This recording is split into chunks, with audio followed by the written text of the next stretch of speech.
Welcome to the Agilists Aspire and Achieve in Your Agile Career video podcast series. This series is all about helping you grow, thrive, and making an impact in your career in the community with an Agile mindset. Whether you're just starting out or you're an experienced practitioner, we're here to bring you inspiring stories, actionable advice, and meaningful conversations that will help you navigate and excel in your Agile career, meeting some amazing mentors along the way. Get ready to aspire, achieve, and thrive in the next step of your journey. Johanna, welcome. Thank you for joining us today. Oh, thank you, Renae, for the invitation. No worries. Can you please kick things off for us and introduce yourself to our listeners? Oh, yes. I'm Johanna Ferrer. I'm from Venezuela, living in Peru since 2018. And I'm here with you because, I learned a lot about Agile and practicing, so it's a great opportunity for me being here with you here in Peru, 4 a.m. in the morning. So it's it's a great opportunity for me to share with you in this time. Thank you for joining us at 4 a.m. My brain does not work at 4 a.m. So, but I'm starting with you my day, so I'm processing everything. It's only up from here. All right. Let's kick things off with the first question. How did you start and find your Agile career?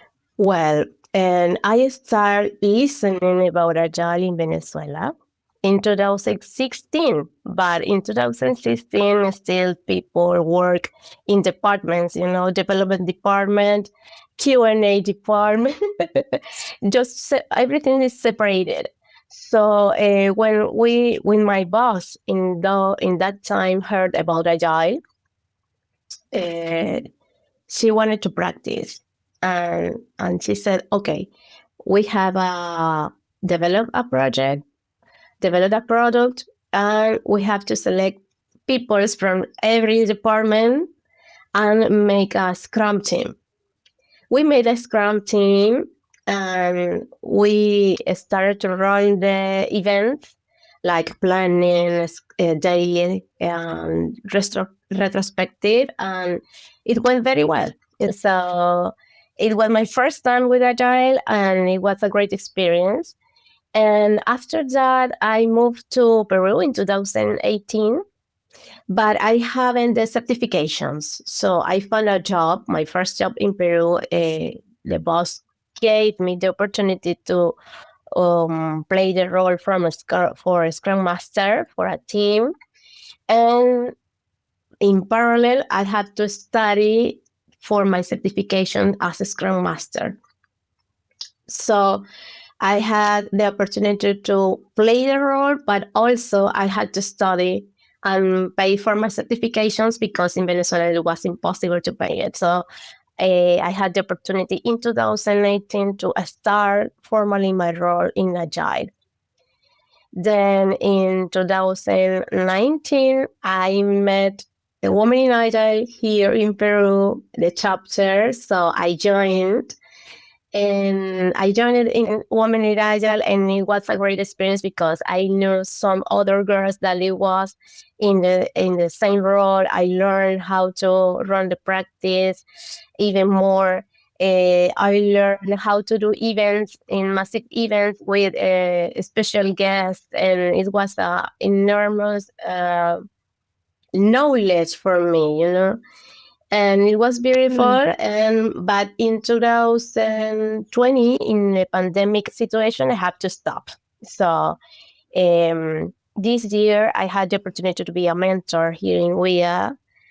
And I think it's a little bit about my journey in Agile career. But I study a lot.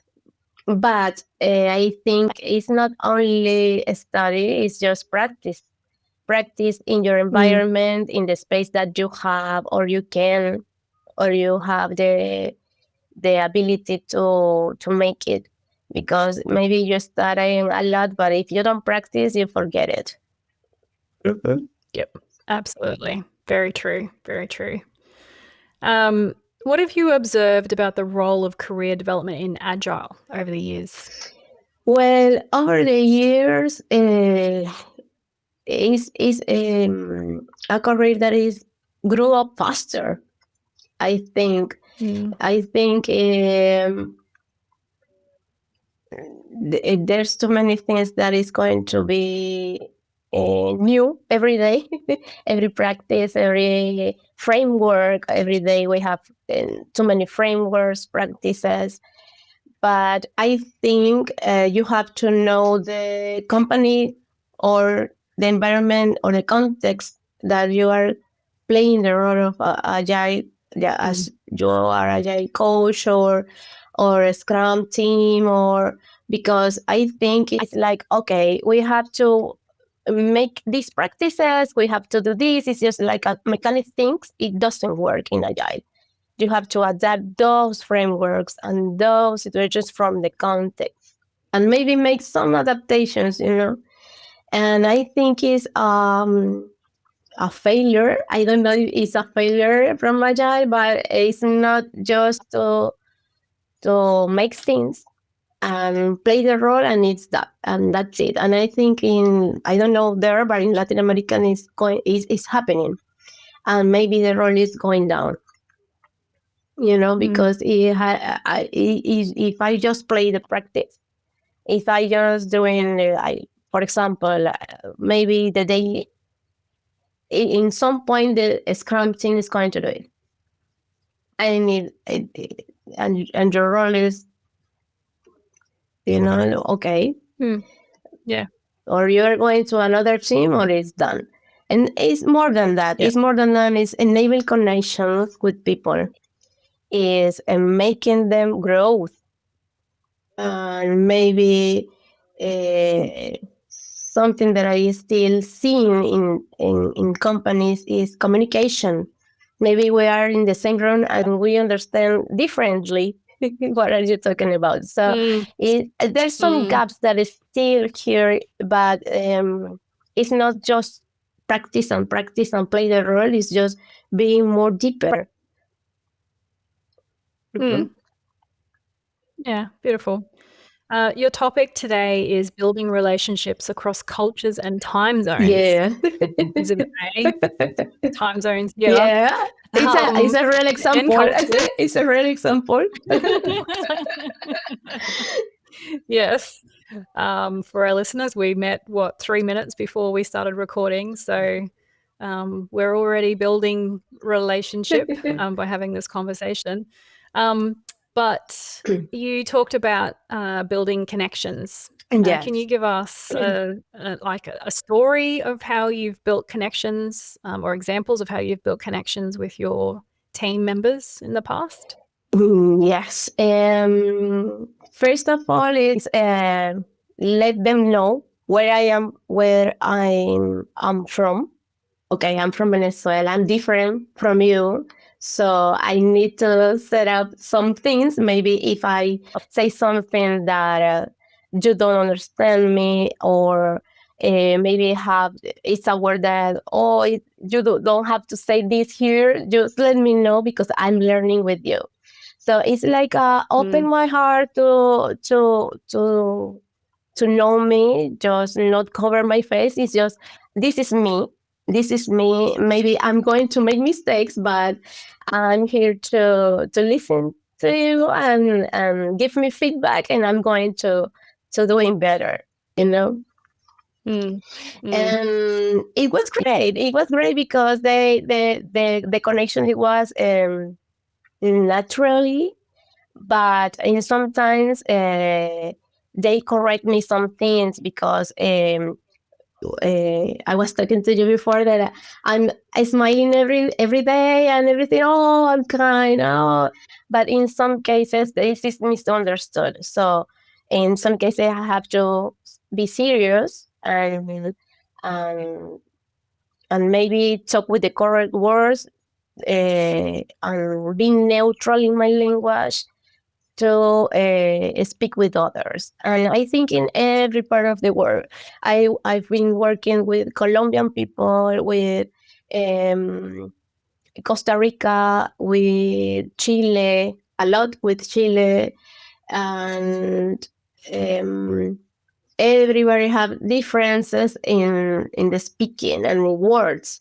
So maybe you said, I don't know, maybe the Czech in Colombian saying in that way, in Chile, I don't know what are you talking about. Then you have to say the correct word about you want to transmit, because it doesn't, they don't understand you. And so being neutral in the language.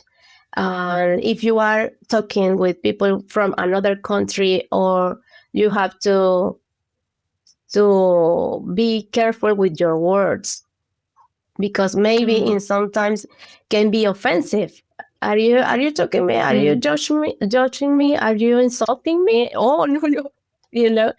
And you have to change quickly, because maybe it's going to be a problem after. So you have to be neutral as the most as possible. Have you worked in environments before, or with teams before, where there's been different languages spoken even within the team?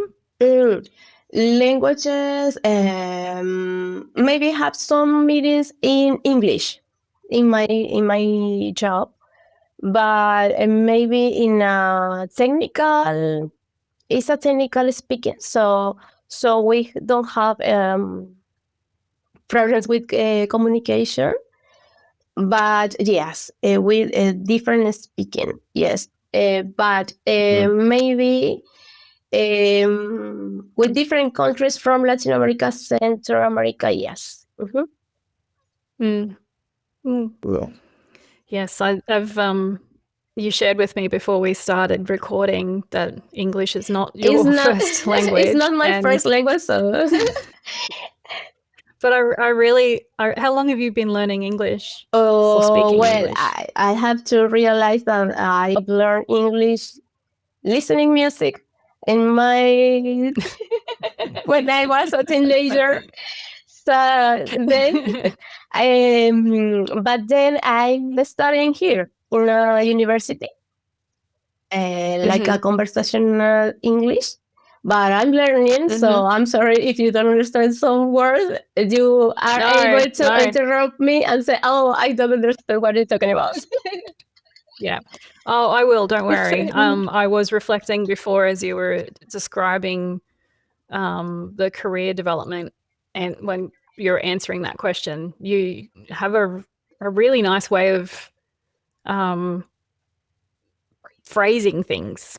And maybe that's just from your practice. I was scared last night, and I talked to my mom, and I said, "Oh, my mom, I'm going to do my best, and well, I'm going to try it. And if it doesn't like it, well, I did my part." Where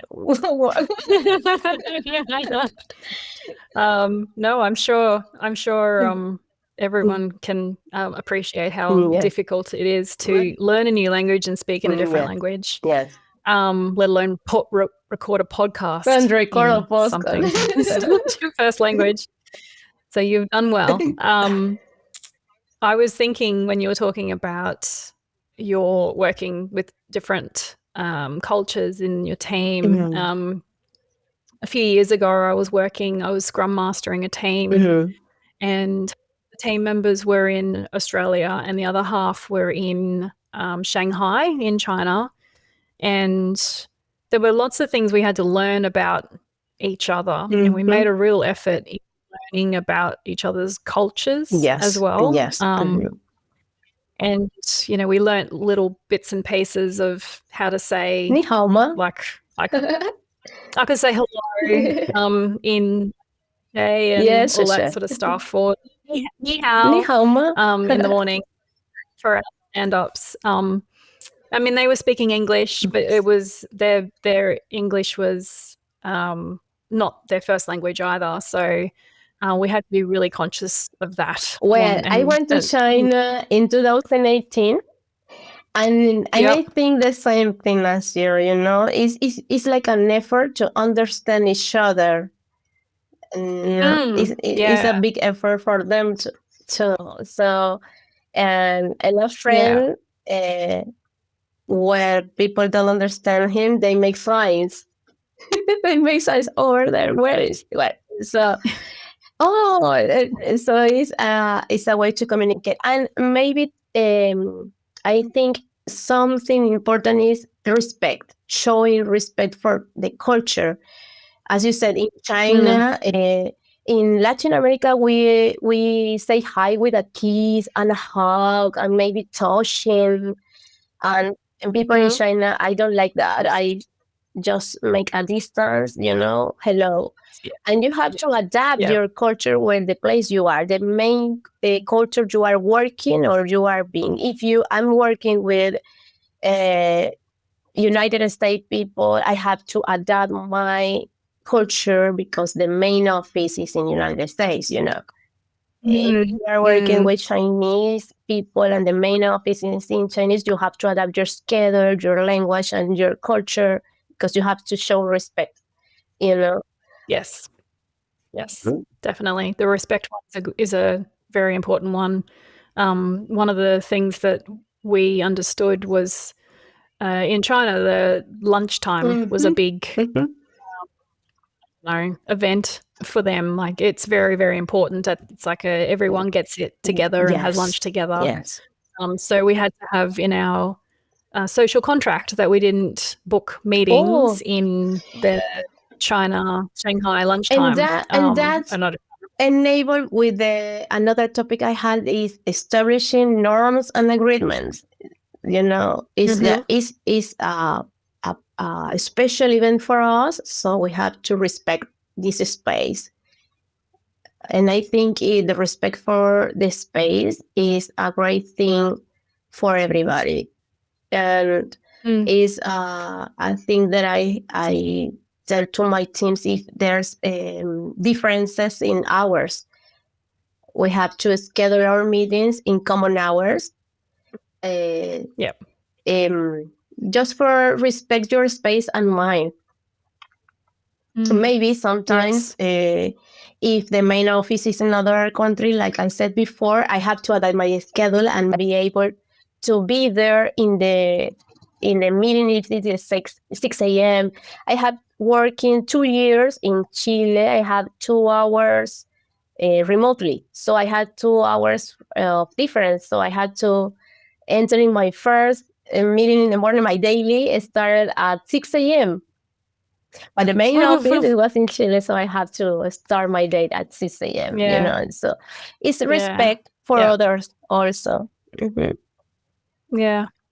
Do you have any other tips for the time zone differences? Anything else that you would put in your agreements? Yes. In agreements, it's like, we have to set up our schedule. I'm able between this time zone and this time zone, and the meetings is in the morning, no meetings in the afternoon, or maybe Friday we don't have meetings and we just doing internal job. It's just agreement with your team.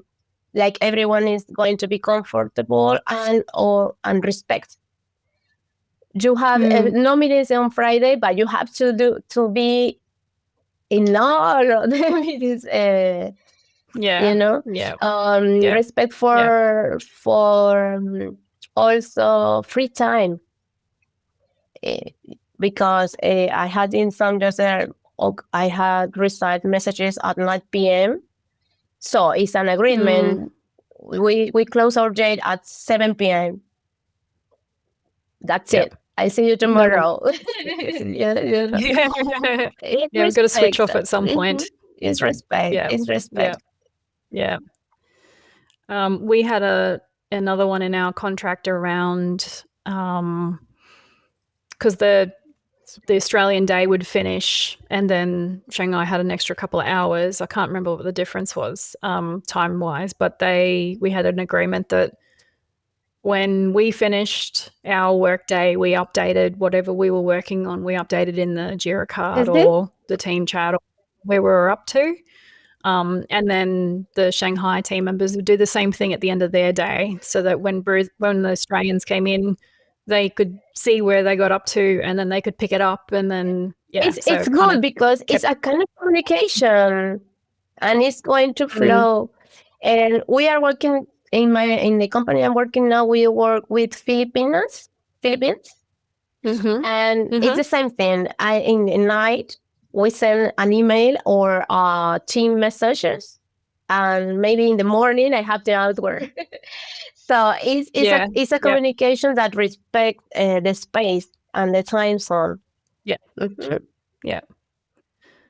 Do you have any other tips for building those relationships or those Yes, connections with your team members? yes. I encourage so much one-to-one spaces, Mm-hmm. because, but in a good way, because sometimes you said, "Oh, one-to-one is just for bad feedback." And it's not bad Yeah. feedback. It's just work, talk each other, see what is going on, make some agreements. Also, oh, I think we are going to do this better. The next way is going to be that. And we are comfortable with this discussion and this agreement. You feel good, and I feel good. But sometimes it's misunderstood. It's like, oh, one-to-one, she's going to give me feedback, and what I did wrong. No, you didn't Yeah. anything wrong. It's just to set up some things that we have to align, and work better, because Yep. I'm going to see you every Yep. day. Mm. Mhm. Yes. And you want to kind of understand each other more, and Understand us. Mhm. you get that deeper level at on a one-on-one. I had a work in companies that it's like keep the situation here inside. Maybe when is the annual evaluation, I'm going to tell her, "Oh my God, I have to wait 1 year to hear what you're going to say to me." No, Wow. we can talk. We can talk in any moment. If not, it's maybe with a coffee, maybe uh, in another space, you know, Mm. just to be more comfortable. Yep. And maybe Yeah. after office moments, I encourage after office moments, because I have been working with people that doesn't know each other, and they have been working like 5 years, from 5 years, and just talking for work. And, oh, do Mm. you have kids? Oh, I didn't know that you have kids. I have kids too. Or why are you going late every day to work? Why are you coming late to work every day? Because I'm living 3 hours far away from work. Oh my God, I understand you better. Wow. So maybe you are Yeah. the judge. Oh, she or he is going late every day. But when you know the person, you know why is this Yeah. behavior? Why Yeah. he came late?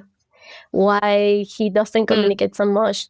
Why, in this free Mm. space, it's like, oh, you relax and you can open. Mhm. Yeah. Yep.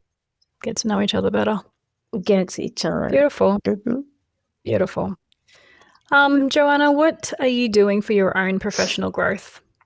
I'm still learning English.